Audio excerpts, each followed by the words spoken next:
প্ৰিয় দৰ্শক, আপোনাৰ আশে-পাশেও আছে নেকি এনেকুৱা মানুহ যিয়ে আপোনাৰ উন্নতি দেখি, আপোনাৰ ঘৰত সুখ সমৃদ্ধি দেখি জ্বলি মৰে? এনেকুৱা কোনো মানুহ আছে নেকি যিয়ে আপোনাৰ সফলতা দেখি, আপুনি আগবাঢ়ি যোৱা দেখি জ্বলি পকি মৰে? আপোনাৰ উন্নতি দেখি তেওঁলোকে কষ্ট পায়। প্ৰিয় দৰ্শক, বৰ্তমান সময়ত আজিৰ পৃথিৱীত এইটোৱে এটা ডাঙৰ সমস্যা। প্ৰিয় দৰ্শক, মানুহে আপোনাৰ প্ৰশংসা কৰে ঠিকেই, কিন্তু মনৰ পৰা আপোনাক প্ৰশংসা নকৰে। আৰু মানুহে আপুনি সুখী হ'লে আনন্দিত হৈ দেখায় ঠিকেই, কিন্তু তেওঁলোকে ভিতৰি ভিতৰি জ্বলি পকি মৰে। মানুহে আপোনাৰ লগত বন্ধু হৈ থাকে, কিন্তু প্ৰিয় দৰ্শক, তেওঁলোকে মনে মনে আপোনাৰ বেয়া হোৱাটোৱেই বিচাৰি থাকে। আৰু প্ৰিয় দৰ্শক, আটাইতকৈ ডাঙৰ কথাটোৱেই হৈছে এই মানুহবোৰ ইমানেই চতুৰ যে এনে মানুহৰ ভিতৰত লুকাই থকা যি পিশাচৰ স্বৰূপৰ ৰূপটো, সেই স্বৰূপটোক দেখাই নাপাওঁ। আপুনি ভাবে যে আপোনাৰ তেওঁলোক আপোন হয়, আপোনাৰ তেওঁলোক বন্ধু হয়, কিন্তু প্ৰিয় দৰ্শক, আচল সত্যটো বেলেগ। তেওঁলোকে আপোনাৰ সন্মুখত এটা ৰূপ দেখায় আৰু আপোনাৰ পিছফালে আন এটা ৰূপ লৈ তেওঁলোকে ঘূৰি ফুৰে।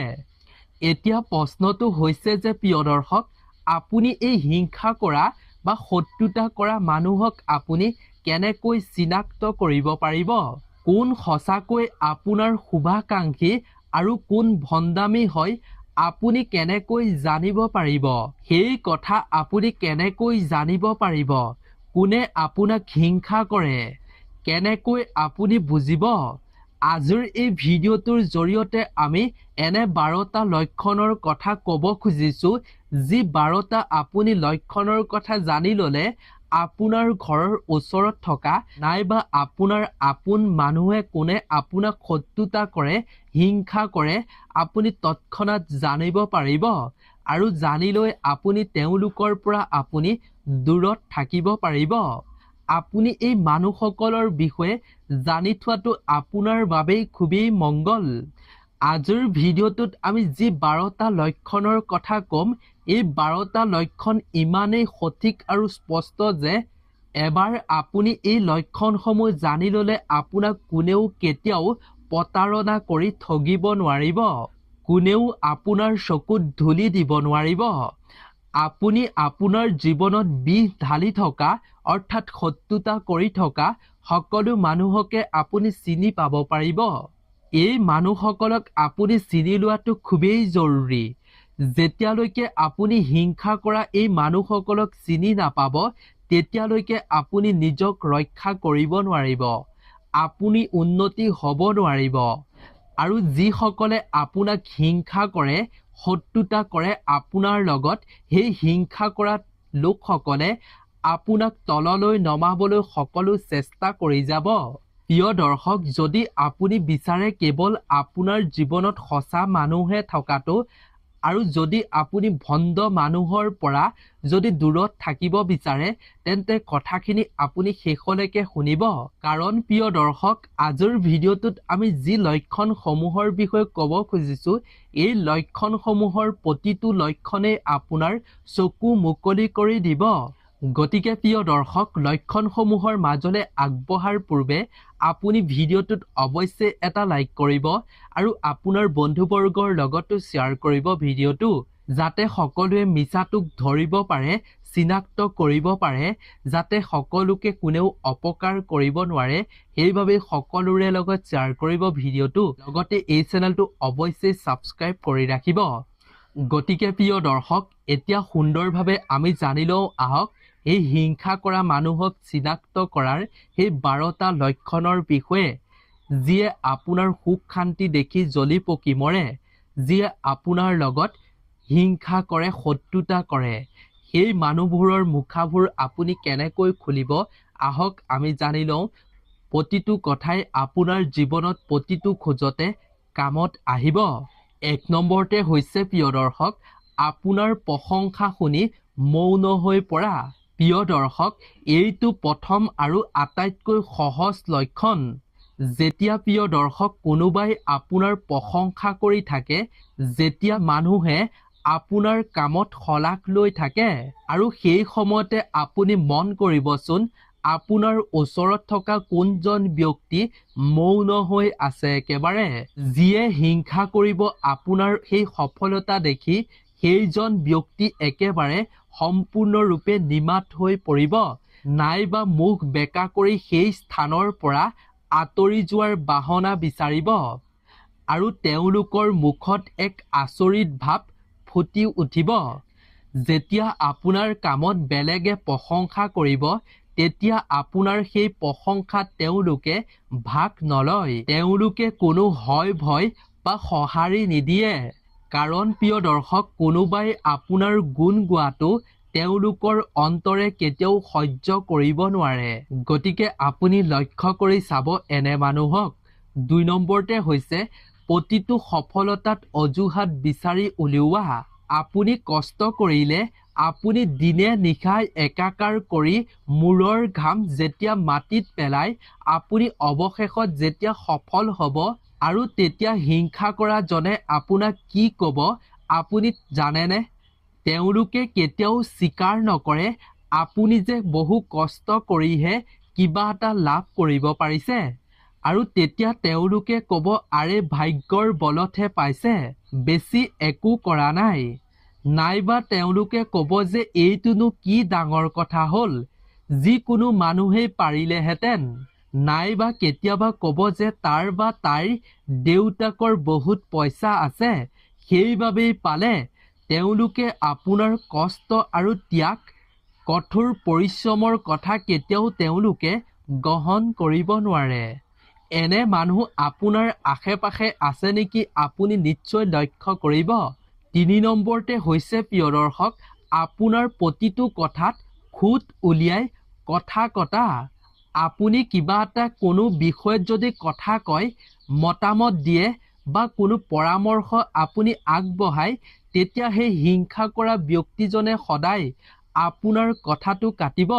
আপুনি দিয়া সেই পৰামৰ্শত হিংসা কৰা ব্যক্তিজনে আপোনাৰ বিচাৰধাৰাত সদায় যিকোনো প্ৰকাৰে কিবা নহয় কিবা এটা খুঁত উলিয়াবলৈ চেষ্টা কৰিব। আপুনি যদি বগা বুলি কয়, তেতিয়াহ'লে হিংসা কৰা ব্যক্তিজনে ক'লা বুলি ক'ব, আৰু আপুনি যদি দিন বুলি কয়, তেতিয়াহ'লে হিংসা কৰা মানুহজনে ৰাতি বুলি ক'ব। অৰ্থাৎ আপোনাৰ বিচাৰধাৰাত যিকোনো প্ৰকাৰে খুঁত উলিয়াব। আপুনি যিমানেই শুদ্ধ নকওক কিয়, তেওঁলোকে জানি বুজি আপোনাৰ বিৰোধিতা কৰিবই, কাৰণ তেওঁলোকে আপোনাক ভুল বুলি প্ৰমাণিত কৰিব বিচাৰে। গতিকে এনে ব্যক্তিৰ পৰা আপুনি সাৱধানে থকাটোৱেই খুবেই মংগল। 4 নম্বৰতে হৈছে পিছফালৰ পৰা বদনাম কৰা। এইটো এটা বিপদজনক লক্ষণ। এনে ব্যক্তিয়ে আপোনাৰ সন্মুখত হাঁহি মাতি ভালদৰে কথা পাতিব, আপোনাৰ লগত এনে ব্যক্তিয়ে সন্মুখত হাত মিলাব, আপোনাক কোচত তুলি ল'ব, কিন্তু আপুনি পিঠি দিলেই তেতিয়াই আপোনাৰ বদনাম গাবলৈ আৰম্ভ কৰি দিব। মানুহৰ মাজত আপোনাৰ বিষয়ে মিছা কথা বিয়পাই আপোনাৰ ভাৱমূৰ্তি নষ্ট কৰিবলৈ চেষ্টা কৰিব। গতিকে এই দুমুখীয়া সাপবোৰৰ পৰা আপুনি সদায় সাৱধানে থাকিবলৈ চেষ্টা কৰিব। 5 নম্বৰতে হৈছে প্ৰিয় দৰ্শক, আপোনাৰ সকলো বস্তু নকল বা কপি কৰা। হিংসাকুৰীয়া মানুহে আপোনাৰ সকলো নকল কৰিব। আপোনাৰ পিন্ধা উৰা, আপোনাৰ কথা বতৰাৰ ধৰণ, আপোনাৰ জীৱনশৈলী সকলোবিলাক নকল কৰিবলৈ চেষ্টা কৰিব। কাৰণ তেওঁলোকে আপোনাৰ দৰে হ'ব বিচাৰে, কিন্তু তেওঁলোকে এইটো স্বীকাৰ কৰিব নোৱাৰে যে আপুনি তেওঁলোকতকৈ শ্ৰেষ্ঠ। গতিকে এনে মানুহৰ পৰা আপুনি সাৱধানে থকাটো উচিত। 6 নম্বৰতে হৈছে প্ৰিয় দৰ্শক, আপোনাৰ অনুপস্থিতিত হঁহা। যেতিয়া আপুনি কোনো ঠাইত উপস্থিত নাথাকিব, তেতিয়া সেই ব্যক্তিসকলে আপোনাক লৈ হাঁহিব, আপোনাক লৈ ঠাট্টা মস্কৰা কৰিবলৈ আৰম্ভ কৰিব, আৰু আপোনাৰ দুৰ্বলতাবোৰক লৈ মানুহৰ আগত কথা ক'ব, যাতে আপোনাৰ সেই কথাসমূহ শুনি মানুহেও হাঁহে। কিন্তু প্ৰিয় দৰ্শক, আটাইতকৈ আচৰিত কথাটো হ'ল যে আপুনি যেতিয়া আহিব তেতিয়া তেওঁলোকে আকৌ আটাইতকৈ বেছি মৰমেৰে আপোনাৰ লগত কথা পাতিব। প্ৰিয় দৰ্শক, আপুনি এবাৰ ভালদৰে ভাবিবলৈ চেষ্টা কৰক, মনত পেলাবলৈ চেষ্টা কৰক, আপুনি নিজৰ বুলি ভবা কাৰোবাৰ মাজতো বাৰু এইসমূহ লক্ষণ দেখা পাইছে নেকি? যদি প্ৰিয় দৰ্শক আপুনি নিজৰ বুলি ভবা কাৰোবাৰ মাজত এনে লক্ষণ দেখা পাইছে তেন্তে অৱশ্যেই কমেণ্টত জনাব। 7 নম্বৰতে হৈছে প্ৰিয় দৰ্শক আপোনাৰ ভুলটোক বঢ়াই চৰাই দেখুওৱা। যদি আপোনাৰ দ্বাৰা কিবা এটা সৰু ভুল হয় তেতিয়াহ'লে হিংসা কৰা জনে তাক এটা ডাঙৰ বিষয় কৰি তুলিবলৈ তিলটোকে তাল কৰিবলৈ চেষ্টা কৰিব আৰু সেয়া সকলোৰে আগত প্ৰকাশ কৰিবলৈ চেষ্টা কৰিব। কিন্তু প্ৰিয় দৰ্শক আপুনি কৰা 100টা ভাল কাম তেওঁলোকে কেতিয়াও নেদেখে, কাৰণ তেওঁ সেই সৰু ভুলটো বিচাৰ কৰি মানুহৰ আগত প্ৰকাশ কৰি তেওঁ প্ৰমাণ কৰিব বিচাৰে যে আপুনি নিখুঁত নহয়। গতিকে এনে ব্যক্তিৰ পৰা সাৱধানে থকাটো উচিত। 8 নম্বৰতে হৈছে কেতিয়াও মন খুলি অভিনন্দন নজনোৱা। যেতিয়া আপুনি কিবা এটা ভাল ফল পাব তেতিয়া আপুনি ভালদৰে মন কৰি চাবচোন আপোনাক কোনে মন খুলি অভিনন্দন জনাইছে আৰু কোনে অভিনন্দন মন খুলি জনোৱা নাই। যিয়ে হিংসা কৰিব সেই ব্যক্তিজনে সম্পূৰ্ণ মনৰ পৰা আপোনাক অভিনন্দন কেতিয়াও নজনায়। তেওঁ কেৱল আনুষ্ঠানিকতা ৰক্ষা কৰিবলৈহে আপোনাক আধা মনেৰে মুখ বেকা কৰি ক'ব যে ভাল হ'ল, খবৰটো পাই ভাল লাগিল, আৰু তেতিয়া আপুনি লক্ষ্য কৰিব তেওঁলোকৰ সেই মাতত আপুনি কোনো ধৰণৰ আনন্দ দেখা নাপাব। এনে মানুহৰ পৰা আপুনি সাৱধানে থকাটোৱেই ভাল। 9 নম্বৰতে হৈছে প্ৰিয় দৰ্শক আপোনাক তললৈ নমাবলৈ সুযোগ বিচাৰি থকা। হিংসা কৰা জ্বলি পুৰি মৰা মানুহবোৰে আপোনাক প্ৰতিটো মুহূৰ্ততে আপোনাক তললৈ নমাবলৈ সুযোগ বিচাৰি থাকিব। আপুনি কৰা প্ৰতিটো কৰ্ম প্ৰতিটো পদক্ষেপতে তেওঁলোকে চকু ৰাখি থাকিব যাতে আপুনি কৰা সেই কামটোত কিবা এটা খুঁত উলিয়াব পাৰে আৰু আপোনাক যাতে অপমান কৰিব পাৰে আৰু সেই সুযোগটোৰ পৰা যাতে আপোনাক বঞ্চিত কৰিব পাৰে। প্ৰিয় দৰ্শক এনেধৰণৰ মানুহ কেতিয়াও আপোনাৰ শুভাকাংক্ষী নহয়, তেওঁলোক এজন চিকাৰীহে। গতিকে ইয়াৰ প্ৰতি আপুনি নিজেই লক্ষ্য ৰাখিব। 10 নম্বৰতে হৈছে প্ৰিয় দৰ্শক আপোনাৰ অনুপস্থিতিত সুখ প্ৰকাশ কৰা। যদি কোনো মিটিং বা অনুষ্ঠানত আপুনি উপস্থিত নাথাকে তেন্তে সেই ব্যক্তিসকলে ভিতৰি ভিতৰি সুখী হৈ থাকে। তেওঁলোকৰ মুখত এক আচৰিত ভাৱ দেখিবলৈ পোৱা যায়, কাৰণ আপোনাৰ উপস্থিতিয়ে তেওঁলোকৰ মনত অশান্তি দিয়ে। আপুনি নাথাকিলেহে তেওঁলোকে মুকলিমূৰীয়াকৈ কথা ক'ব পাৰে নাইবা নিজকে শ্ৰেষ্ঠ বুলি অনুভৱ কৰিব পাৰে। প্ৰিয় দৰ্শক 11 নম্বৰতে হৈছে তুলনা কৰি অপমান কৰা। প্ৰিয় দৰ্শক হিংসাকুৰীয়া ব্যক্তিয়ে আপোনাক আনৰ লগত বাৰে বাৰে তুলনা কৰিব। তেওঁলোকে সদায় ক'ব যে তেওঁ তোমাতকৈ ভাল আৰু ক'ব যে তেওঁ তোমাতকৈ বেছি উপাৰ্জন কৰে আৰু ক'ব যে তেওঁ তোমাতকৈ বেছি বুদ্ধিয়ক হয়। ইয়াৰ জৰিয়তে তেওঁলোকে আপোনাৰ আত্মবিশ্বাস ভাঙিবলৈ চেষ্টা কৰে। প্ৰিয় দৰ্শক মনত ৰাখিব যিয়ে আপোনাক সঁচাকৈ ভাল পায় তেওঁ কেতিয়াও আপোনাৰ আত্মবিশ্বাস নাভাঙে।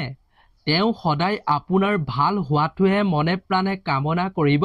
তেওঁ আপোনাক সদায় অনুপ্ৰাণিতহে কৰিব, কিন্তু বেলেগৰ লগত কেতিয়াও তুলনা নকৰে। প্ৰিয় দৰ্শক 12 নম্বৰতে হৈছে সন্মুখত বন্ধুত্ব আৰু ভিতৰি ভিতৰি শত্ৰুতা। এইটো আটাইতকৈ ভয়ংকৰ লক্ষণ। হিংসা কৰাজনে আপোনাৰ সন্মুখত আটাইতকৈ আপোনাৰ আপোন বন্ধুৰ দৰে অভিনয় কৰিব।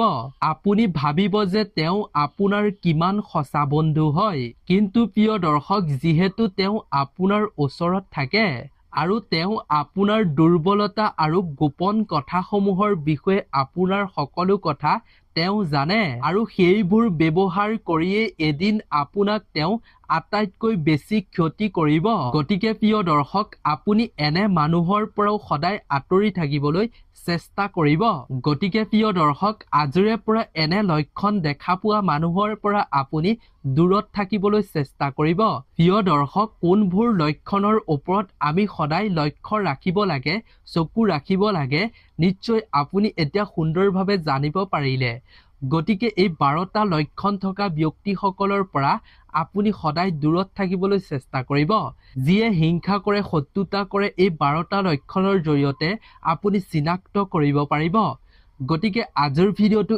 ইমানেই আছিল আশা কৰো ভিডিঅ'টো চাই নিশ্চয় উপকৃত হৈছে গতিকে নতুন এটা ভিডিঅ'ৰ লগত পুনৰ এবাৰ লগ পাম আপোনালোক সকলো ভালে থাকক সুস্থ থাকক তাৰে আমিও কামনা কৰিছো ধন্যবাদ